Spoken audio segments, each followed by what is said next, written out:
தேங்காய் என்பது சாட்சாத் அந்த சிவபெருமானின் தலையின் அம்சம் என்று உங்களுக்கு தெரியுமா?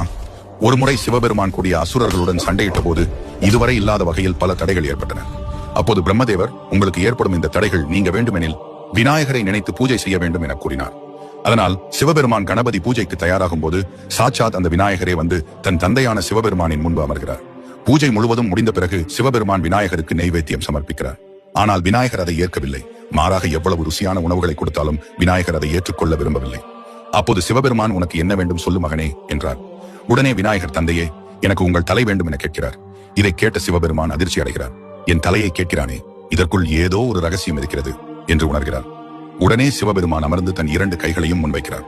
அப்போது அவரது கைகளில் வெள்ளையாக மின்னும் உருண்டையான ஒரு பொருள் தோன்றுகிறது. சிவபெருமானுக்கு இருப்பது போல அந்த பொருளுக்கும் 3 கண்கள் தோன்றுகின்றன. சிவபெருமானின் தலையில் இருக்கும் கங்கை தேவி நீருருவில் அதற்குள் செல்கிறாள். அப்போது அந்த புனிதமான பொருளை விநாயகர் ஏற்றுக்கொள்கிறார்.